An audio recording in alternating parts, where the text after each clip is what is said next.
Two. Welcome to another episode of Million Dollar Stories, where we get to interview authors from all over the world. If you're listening to this podcast, most likely you're an entrepreneur looking to start or grow a business. And that's why I love talking to authors. They have the courage to sit down, put their thoughts on a piece of paper, share it with the world. And if you're out there and you're looking to write a book, check out Dream Starters Publishing. They can help you out with wherever you're at in the process. And if you have a book and you want to put the book on autopilot to generate leads, go to bookmarketingcrm.com. Today, we are talking to an individual who might teach you quite a bit about prospecting, passive prospecting. All right. And there's an awesome summary to his book. It says $1 million and 6,250 per video. This is how much Levi Lasek and Travis Plum made in their first year marketing their new real estate business on YouTube. Now, that is mind blowing. So I can't wait to get into this. Passive Prospecting is the book. Dominate your market without cold calling, chasing clients, or spending money on ads. It is an honor to have Levi with us. Thanks so much for being here, man. Yeah, thanks again. Thanks for having me. Well, dude, this is an awesome book for our audience. Now, like I said, most people who are listening is an entrepreneur, and you have this approach, and you talk about interruption as compared to what was it? I think when we see Intentional. intentional. Yeah, I read that. I was like, oh, this is cool. I have not heard this in a while. So let's start off with the genesis of the book. What made you want to write this?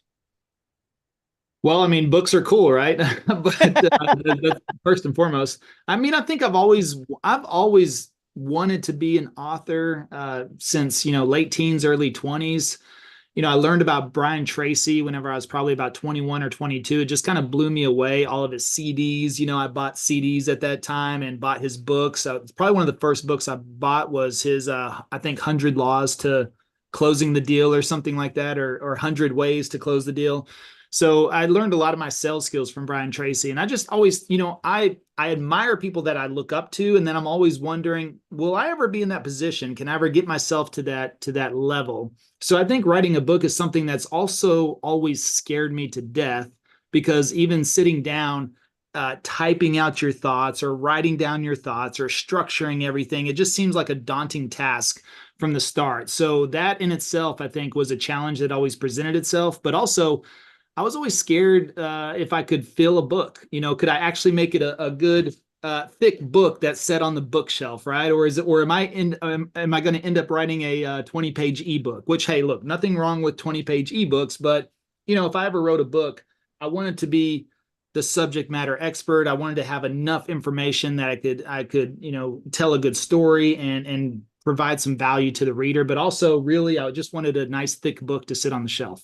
Yeah, it's great, man. I'm loving the cover too. The more you look at it, you're like, oh, that's what it's doing. That's very cool because, Yeah, people don't see it right away, but I mean, it definitely makes sense to turning viewers into clients, right? And doing it in a correct. way that maybe you do that pattern interruption. You entertain. You very much like Patrick Bet-David, valuetainment, right? If you can entertain people, you keep their attention, they trust you more, and therefore it's not a sale. It's more of a let's do life together. So Yeah. is that your philosophy? Well, absolutely. I mean, the thing is I've been in sales for 20 plus years, love sales, and then I realized I just hated prospecting. But I was always the best salesperson because I was always willing to prospect the most. So I started my sales career selling gym memberships at Valley Total Fitness. And guess what we had to do? We had to make phone calls 8 hours a day. Our whole goal was to get 5 people in the gym the next day to tour them around the gym and then hopefully sell them a membership. So that's what we did. We would call 8 hours every day just to try to get 5 people in the door to tour them around. Then I moved into cell phone sales. I actually sold cell phones at Costco. If you ever been inside Costco in that little booth inside there, Yeah. and guess what? Nobody goes to Costco to buy cell phones. So I had to talk to every single person that walked through that front door, and even get half the people would say, oh, I didn't even know they sold cell phones here, and so they were surprised. And so I was always fishing, right? Always trying to get people to stop. And I'd have to think of creative ways to get them to stop. And at that time, this was when like the Razor, the Motorola Razor came out. That's whenever I was selling cell phones, right? So, They were the but best. I had one. yeah, the coolest phone, right? I mean, we could not keep that off the shelf, but the thing was, is I had rebates. They were these phone companies were offering 50 or $100 off the phones, right? So I would get people to stop by saying, "Hey, can I pay 50 or $100 towards your groceries today?" And they'd be like, "Wait, what? Why would?" And so I was always prospecting to try to get, and I was always the best cell phone salesperson. Whenever I moved into pharmaceutical sales, guess what I had to do? I had to try to see the most doctors, to navigate through there, to go to all their offices, to try to beat out the other reps. I used to go to one doctor's office at 6 a.m. Every Monday morning because I knew no other rep would be there. So I always figured out these ways to get in and prospect, but I felt like I always spent 90% of my time prospecting and only 10% of my time actually talking about my product or service, which is what I actually love to do. So when I made the transition, I was in financial services, working with teachers on their retirement planning for the last 5 years leading up to 2020. And then the school shut down in 2020, right? My business shut down. So I had to pivot. And I didn't know what I was going to do in the middle of a pandemic. What business do you start? You're not going to get a job because of all the layoffs. And my friends were that have been in real estate for quite some time said you should get into real estate. But I never wanted to be an agent because I know how much they prospect. And so, and especially at that time, I was just like, how do I start over without starting over? And I was really concerned about trying to build up a base again or a clientele or, go through something like that. So I just started to think differently. Like, how do I attract business? How can I get people to come to me to want to work with me from the get-go versus always going out to shake hands, kiss babies, or cold call and door knock, which is typical ways to do it in real estate. So I figured if I could attract business and get people to come to me, that'd be a lot easier. And plus, it would seem like a lot more fun. But how do you do that? So I just did a lot of research over 2020. I figured that would be through social media, but I wasn't sure which platform. And whenever I stumbled across YouTube, which YouTube was my last choice because people typically don't talk about, starting a YouTube channel for your business. They usually say get a TikTok, an Instagram, a Facebook business page, and that's it. And so I learned YouTube is a search engine, not really a social media platform. Mm-hmm. And so whenever I realized that, I said, okay, maybe there's an angle here. Plus, I didn't see a lot of agents on YouTube in 2020 in the Dallas market because I was also wondering, how do I break into the Dallas market whenever there's people that have been in this business for 5, 10, 15, 20 years, 30 years? They've got well-established brokerages. They know exactly what they're doing. I was not some superstar agent. So, but I have lived in Dallas for 20 plus years. I know Dallas like the back of my hand. And as I started to research what people are actually searching on YouTube, I found that they were searching suburbs and neighborhoods and things like that versus they weren't searching for the best real estate agent. They weren't searching for the top producing real estate agent. They weren't searching for the biggest brand in real estate. They were searching about neighborhoods and areas. And so I thought, well, what if I made videos about that stuff? Because that I know. I don't know how to be a good agent, but I can make content about the neighborhoods and my experiences and my process that I've gone through and living over here and living over there. Of course, I lived in all different places in Dallas over the last 20 years. So if I could create content about that, could I attract business? And then I let people know that I'm an agent, or if they're looking for help to make their move, I can help them out. And what I found real quickly was I got the first phone call within 30 days of making videos. I only had 48 subscribers. I didn't have a lot of views. I only had a few videos out on the channel, but the very first phone call came in, and that person did not ask me, how long have I been in real estate? They did not ask me, am I a top producer? They did not ask me how many homes I sold last year. They did not ask me what brokerage I'm with. They said, hey, that video you made on that one neighborhood is where we want to move to. So we thought, why not give you a call? And that was, yeah. So I was like, okay, cool. And guess what? They already knew me, even though I had never met them. They already knew me from the few videos that I had put out and wanted to do business with me, not knowing that I had never sold a house before. They automatically assumed I was a seasoned agent because I knew the neighborhoods and the suburbs, right? Just because I've lived here, I spoke to them as if we're, friends, right? And so that's what attracted them. And then all of a sudden the phone rang again, and then it rang again, and then it rang, and then it kept ringing as I created more content. And by the end of the first year, we had closed 64 homes in my first year in real estate, which, if you don't know the stats, the average agent sells about 2 homes a year. And we closed 64 in the first year. So, and most don't even get anywhere close to a 6-figure income. And we broke over $1 million in commissions the very first year. And I did not make a single cold call, not a single door knock. I didn't send out a single postcard. Actually, I did this with 0 advertising because it was all through organic YouTube. Second year, we did 2.8 million in commissions. And so last year we did 2.1. So again, and that was last year when the market had 7.5% interest rates the entire year. And when everybody else was saying nobody's in the market, nobody's buying anymore, everybody's waiting, interest rates are too high, but we still closed 137 homes last year in that market because of YouTube. So for me, I realized, wait a second, I'm not actively prospecting anymore. I'm just creating content.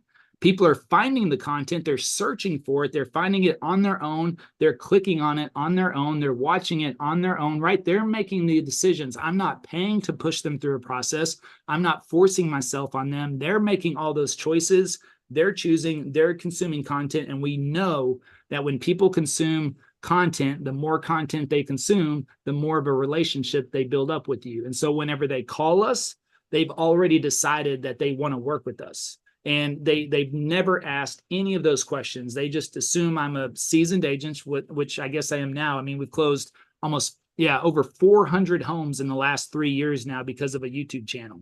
And in the book, Passive Prospecting, I use, real estate as my example, but I position the book so that any business owner can pick up this book and understand the fundamentals and principles of starting a YouTube channel to start generating business. And here's the thing. People always ask, well, how much money do you make from your YouTube or, from YouTube? I'm like, that's pennies compared to what I can make in real estate commissions. Bingo. So if you're a plumber, you're an electrician, you're a financial advisor, whatever type of service or product that you have, you can monetize that off platform by creating content, providing value through videos. And then guess what? Those videos go to work for you, not just 24/7, but in a compound return of your time. So I will get to that here in a second. But if I'll go back to what you asked about interruption versus intention, first chapter of our book, which is I lay out the principles to help you understand why video marketing, especially on YouTube, is so powerful. And you and I and everybody in this audience has been exposed to interruption marketing our entire lives. And that's typically how you start your business, is with interruption marketing. And so if you don't know what that is, it is TV commercials, billboards, magazine ads, cold calling, door knocking, all of that is interrupting what we're doing every single day. Like I don't need home or auto insurance. I don't watch a lot of TV, but I do watch Cowboys during football season. And I guess what I saw every commercial break was a State Farm commercial. Right? 10 commercials a game I would see of Mahomes and Kelce. And I'm like, okay, guys, I'm not in the market for home or auto insurance. They're interrupting my game. I went to watch the game. Now I have to watch commercials because they're interruptions. But I'm not even in the market. But I bet if I said, like a good neighbor, you could probably finish that sentence, because they interrupt you so much, and they create these little jingles. So phrases like that get stuck in your head. So hopefully one day down the road, if you need home or auto insurance, maybe you'll think of them. Top of mind. That's it. Yeah. That's it. But you don't know that. And this is what agents do every single day in the real estate business. They go out, cold call, door knock, pass out their card at Starbucks. And it's like, you have no idea if those people are even going to be in the market and then for the next 2, 3, 4, or 5 years. They could have bought a home yesterday. So they're interrupting people because they're trying to add them to their database and then market to them. And hopefully, a couple of years down the road, they can sell them a house. But for me, intentional buyers, are already looking. If you believe people become intentional when it comes to buy or sell real estate, then why not get in front of those people instead of chasing everybody else Bingo. Around town, right? So when you run out of dog food, I'm sure you don't want your dog to die. and you say, all right, well, guess what? I'm going to buy dog food now. I have to buy dog food. You become intentional. You do not need any marketing or advertising to convince you that you need to buy dog food. You just like, okay, I need it. Well, that happens in real estate. People, they have a kid, a kid moves out, they lose, lose a family member, somebody may pass away, somebody gets sick, their job tells them they have to move now, they have to. So when that happens, they're like, okay, we have to move. Guess what they do? They start going to search. They start searching for a solution to their problem. Okay, I'm getting relocated to Dallas, Texas. I got to find a home. Well, we capture people in the research phase before they've ever decided to hire an agent. So I'm Wow. not trying to sell them myself as an agent. I'm trying to sell them, what it's like to live here. And so as they start searching, that's what they're going for. And then they find our channel and they're like, oh, yeah, these guys make sense. Oh, they're telling me about everything else. Oh, they happen to be in agents. Well, shoot, we might as well just call them because we end up watching. So now I've got an intentional person who is specifically searching Dallas, Texas real estate. And now whenever they reach out, we typically get them under contract in less than 60 days because that's how intentional they are versus me going out, bugging my friends, bugging my family, making posts on Facebook. Hey, by the way, I'm an agent now. Make sure you call me to buy, sell, or invest, right? I mean, none of that really works. And the same thing with financial advising with plumber. I know a plumber in Dallas. He's got over 500,000 subscribers on YouTube for Is it plumbing. Roger Wakefield? Yeah, exactly. Yeah, I Yeah. know Roger. Yeah, and guess what? Whenever my pipe busted in my backyard, guess who I called? Oh man, yeah. And guess who I paid $7,000 to fix that pipe? And he is the expert. They call him the expert plumber for a Yeah, reason. yeah. And he's on there talking about leaky faucets and leaky toilets, giving away value for free and teaching you how to do all the small stuff because he knows whenever my pipe burst in the middle of my backyard that is underground and floods my whole backyard, I'm not going to go out there. I'm not going to go to Home Depot and buy, I mean, I guess I could, but I'm not that guy. So guess what? I called him. They had to dig out my whole backyard and so he gave away all that value for free. But I know that whenever I do have the big problem, I've got to call in the expert. So even something like that, people would say, well, nobody wants to listen to anybody talk about clogged pipes. Well, yeah, they do. Yeah, check out his YouTube channel. He makes it entertaining. He also educates. And how many people run into a problem where they don't want to call somebody, so they try to figure it out on their own, and it's just boosting his views, right? And so then they look at him as, wow, he's the go-to guy. Why don't I just hire him, right? So you offer the solution, you teach the solution, and then you are the solution. It's great. You did talk about something that's significant. I think it's really important. You talk about calling. Now, I've realized I don't think a lot of people watch the YouTube channel and then they click links, but I hear a lot of great YouTube channels keep giving phone numbers. Is there something magical within the phone number, the calling, rather than the actual going through a funnel? What are your thoughts? Well, our phone number is attached to a funnel. So either way, they're gonna, well, it's not really attached. If they call, it's gonna, our CRM is gonna capture that. But we actually have all ways you can contact us: phone, text, email, or Zoom call. So they can book directly on our calendar through a Zoom call. Now, the reason we do that is because people learn in four main ways. They learn by auditory, they learn by visual, they learn by reading and writing, or they learn by kinesthetic. So to me, that I want to give people the way that they are most comfortable to reach out to us. So an auditory person, they want to call you on the phone, right? They want to hear your voice, they want to talk to you, they may learn better that way. So we know the people that call us are typically like auditory driven. Readers and writers are going to text us or email us. And the kinesthetic, which is the hands-on type of learner, those are the people that book on our Zoom calls, right? Directly on there. Now, what's interesting is that it's pretty much even. If you took 100 leads that we get from the channel, it's almost 25, 25, 25, 25 Wow. amongst these four categories. But the Zoom calls, we have the highest conversion. So we know that whenever people schedule a Zoom, those are the most intentional people, and clearly they're making decisions a lot quicker, and they're getting on Zoom, right? They're not wasting any time. So that's just our highest converting. We still convert very well with the other ones, but it's a pretty even mix amongst those. So I would not limit it to just one way, in my opinion. I would provide different ways because, again, I want people to follow the path of least resistance. And if somebody is, doesn't want to talk to me on the phone, and that's my only option is a phone number, then they may not make that call. Maybe they want to send me an email, and we'll get emails of books. Like, people will email us their life story because they've watched so much content. They feel so comfortable with us. They'll tell us everything in an email. But see, someone like myself, I would not type out a big long email like that. I would probably pick up the phone and call or book a Zoom call. But other people, that's how they communicate, right? They want to type everything out, let us know every single detail, and then, we'll reply to them that way. So I wouldn't limit it to just one way. Wow, it's great advice. Yeah, because I always think, yeah, just text me. Everybody should be able to text me, right? But it's all about how they learn, how they want to do business, and you got to make it as easy as possible.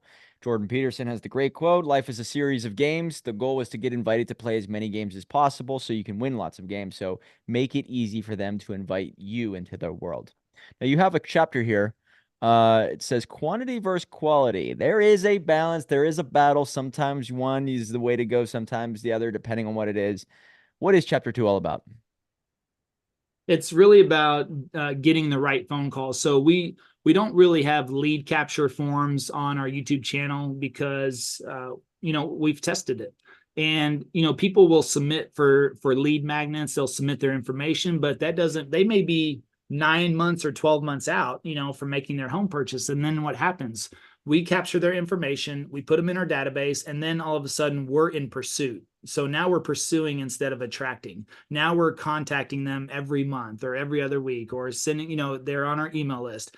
And some people may get a little turned off by that. But otherwise, if we don't have a lead capture, yes, maybe it feels like we're not getting as many leads as we could. But whenever the ones that call us do, they're ready to make a move. They're ready to take action. So we're not messing around chasing down everybody else. But it's also about paid versus free, which, you can right now, anybody can run a Facebook ad. And those on average convert at 1% or less, which means you can easily turn on an ad, maybe $10 a day, and you'll get 100 leads a month for your business, depending on what business it is. But guess what you still have to do? You have to call all those 100 people. You have to tell them who you are, because most of the time they forget, even by the time they submit the form. You have to explain what it is. And then, so it's not a good use of your time, because you captured a ton of leads, and it feels great to get 100, form submissions.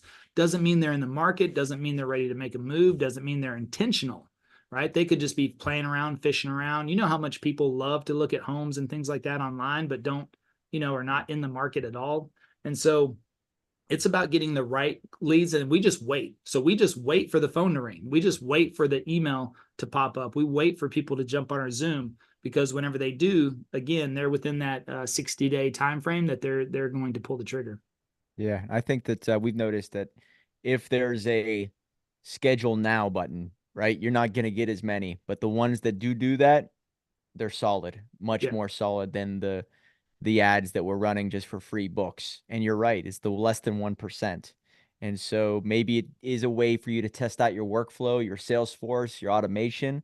But it's such a numbers game. And it seems like you're trying to strike when the iron's hot. And you do that whenever people call or they jump on that Zoom call. So you treat them maybe with, maybe you treat everybody the same, but that's a much hotter lead. Oh yeah, for sure.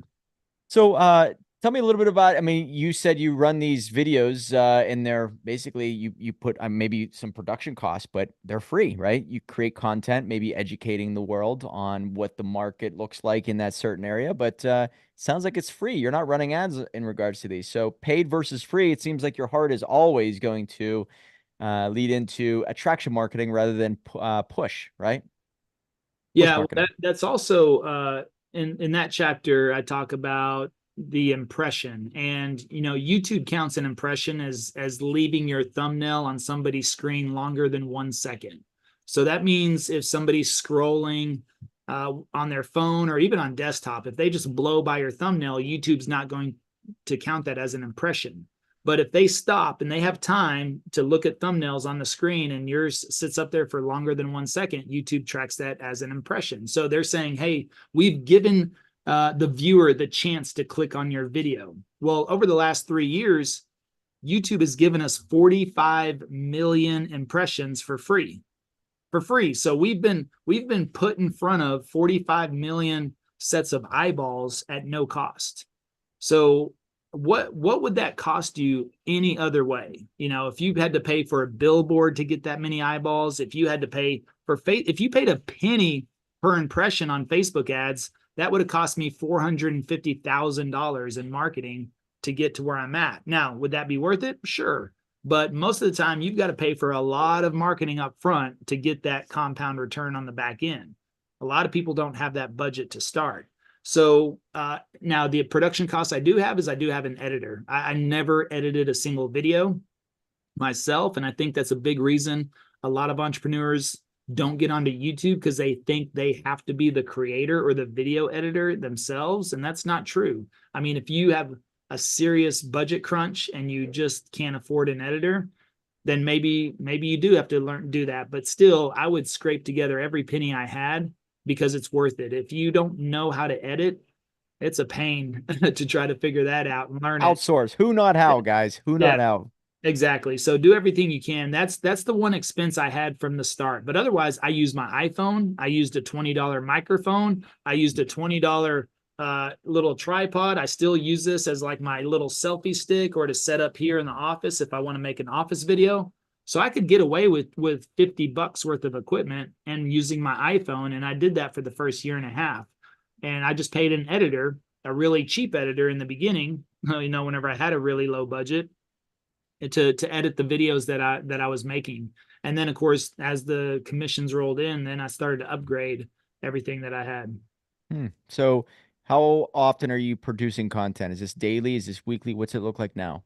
No, YouTube's got a sweet spot, I believe, of 1 to 3 videos a week. So now in the beginning, I wanted to crush any possibility of anybody else coming around or catching me. And also there was really 2 main channels ahead of me at that time, and they were only publishing 1 video a week. So I thought, well, if I'm ever going to catch them or pass them, I have to triple their production. So I started making 3 videos a week, and I did that for 2 years straight, without any breaks on that. So and now I've doubled. So that top channel had 7,000 subscribers when I had 0. Now I have 32,000 subscribers, and they have 16,000. So I've more than doubled them, you know, just because those first 2 years I front loaded all my content, published 3 videos a week, and that's compounded. Now I publish maybe 1 to 2 videos a week. Nice. And so you do have a chapter in regards to shorts. What I've realized, I have 2 different channels. I never thought I'd have 2 channels, but whenever we started doing different type of content, it was almost like we threw off YouTube. And so we created up a YouTube channel specifically for the podcast. And so we're doing really well with the long form content on there, but the shorts suck. So the original channel, the shorts are blowing up like crazy, because it almost like it knows what we're all about. But then when we produce long form on it, it doesn't know, because it doesn't feel like it's all the same content. Therefore, the audience doesn't know what to expect. However, YouTube Shorts has completely changed the game. And so you said adjusting the change, and YouTube Shorts in one of your chapters in part 2 of your book. I guess it's all got to be in alignment, right? The shorts and the content have to match up. Otherwise, you're going to be thrown off. So anything you could share with our audience in regards to that? Well, from my understanding, and I've had conversations with directly with YouTube and their staff, and you know, they've assured me that every video lives individually on YouTube. So you could have a viral video one day, and your next video could bomb out, and then the next day your video could go viral. I mean, so there's then you could be steady Eddie. I mean, the way they talk about it is that every individual video lives on its own, and one's performance does not really dictate the next performance. Wow. Through YouTube's eyes. Now, if one goes viral and you gain a lot of viewers and you know, subscribers from that, clearly that can bleed over into the next video. If you have one poop out, and it gets you no views and no subscribers, that doesn't mean YouTube is going to punish you the next video or say, oh, well, you made a crappy video, therefore we're not going to push any of your content. Doesn't really work that way. But I do believe that you should, if your content is the same, then shorts, medium form, you could say long form. I typically make on average 25 to 35-minute videos. I've experimented with shorts 3 different times on the channel. I still haven't done it consistently enough that it's. I just know that long form converts. I don't think shorts are going to hurt your channel, but ultimately long form is what converts the best. Yep. And if you do podcast and they're over an hour or even longer, that's even better. I mean, YouTube really prefers longer form content because they know the longer you stay on the platform, the longer they can show you more ads, of course. And I mean, that's their whole goal, is time on platform. So yeah, they may push out, but they may push out your shorts to an audience that may not be your target audience. Now they're making shorts searchable, and you can also link them to long form content. So if you create a podcast, you could pull a couple of shorts out of that, and then you can directly link it to that podcast. So you could almost, I look at shorts almost as organic ads, so to speak, because they can get pushed out there to a pretty large or broad audience. May not be your target audience. Could they bring you a few subscribers? Sure. Could they bump up your views, make your view count look cool? Sure. But ultimately, people are going to have to watch longer form content to ultimately convert. So, any recommendations to our audience when it comes to call to action? Is it within the very beginning of the video? Is it, at the end? Do you have anything that you sticking to? Do you have a certain flow that you pretty much will not break from?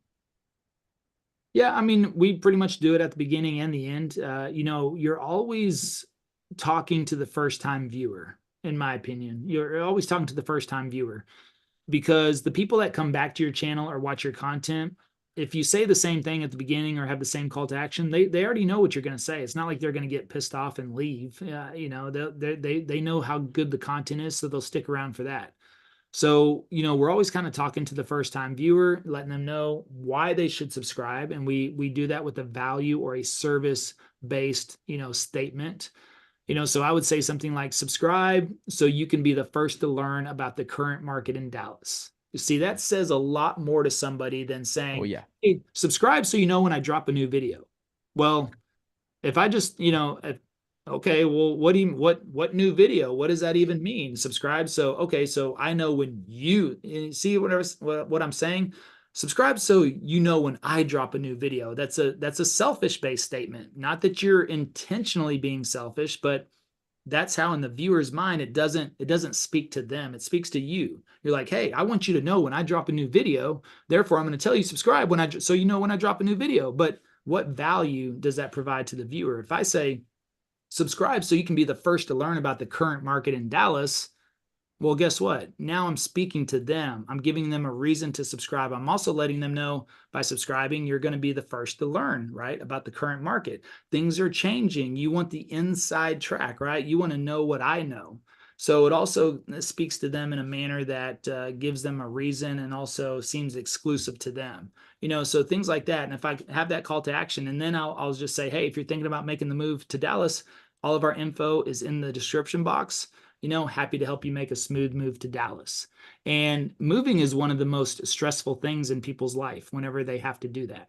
So whenever I say something like, happy to help you make a smooth move to Dallas, what do they hear? Oh, smooth, happy to help. All right, that's what I need. I need some help. Do I want my move to be smooth? Yes, I do. So now I'm speaking to them and thinking about what affects them and what can make an impact on them. Wow.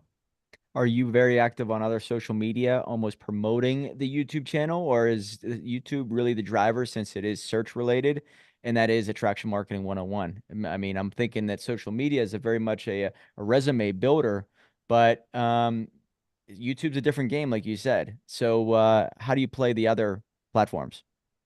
Yeah, I don't really. So Yeah, I mean it's I mean my Instagram is geared towards passive prospecting, so that's really entrepreneurial and real estate agent based. So nobody's going to find real estate content on there.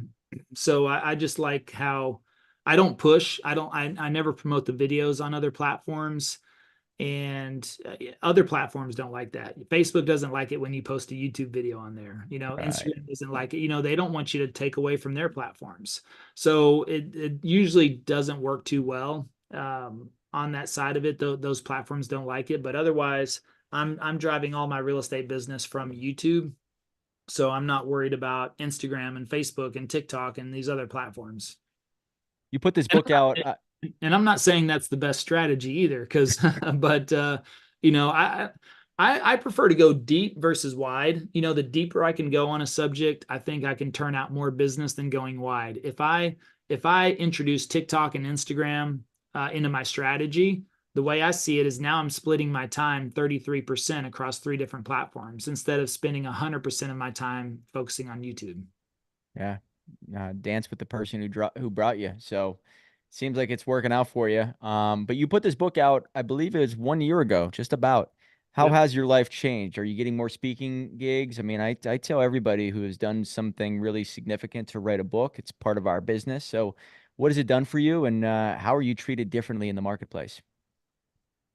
Yeah, I mean it definitely sparks interest, gets me lots of speaking opportunities. It's always fun when I'm at a conference and somebody says, "Hey, I got your book. I love your book," or "Man, your book was impactful." Because I did write this from a very practical and tactical standpoint. It's very to the point, principles and then process. I mean that's the meat and potatoes of the book right there. So any business owner can pick this up, and you understand the principles, you'll move into the process. I actually walk you through the process. And so that's something a lot of books will typically just talk about foundations and principles, not necessarily the process, or give you the step-by-step guide. So it's impacted a lot of people. And clearly we had Ryan Serhant who wrote the forward for us, so that's a pretty big deal. Somebody sent me a picture. They were at his office the other day in his boardroom, and a copy of our book is sitting in, Ryan Serhant's boardroom. So, that in itself is something else, but it's pretty cool. And then I mean, it does add an authority level to your business. So I think that's very important if you are trying to promote your business in that way. And of course, we have an education business and we teach other entrepreneurs and agents how to do this. And when you have that book, it just adds a level of credibility. You seem well read. So, outside of your book, is there one that maybe changed your life, got you to fall in love with business in general, entrepreneurship, mindset? I always talk about Rich Dad Poor Dad. That's the one that set me free. I always say that. That's why it's behind me, and I pay homage to it daily. But is there one like that for you? Yeah, that's a great one. I mean, I got lots of them. Rich Dad Poor Dad. I read my early 20s, and I read the 48 Laws of Power in my early 20s. Robert Greene. Yeah, I still have that book. I bought it at there's a store called 75% off books in Dallas. And I think I got that book for like $2 or something, which was about all I could afford at that time. But whatever little extra cash I had, I would go to the 75% off bookstore and try to find some business books. So, that was early on. I think that one made an impact. And, recently I like An Astronaut's Guide to Life on Earth. I think that's a cool book. And I like Profit First from a business Oh, standpoint. yeah. Yeah, of Yeah. course. And you could probably see I've got a whole bookshelf behind me. So that's the prize collection.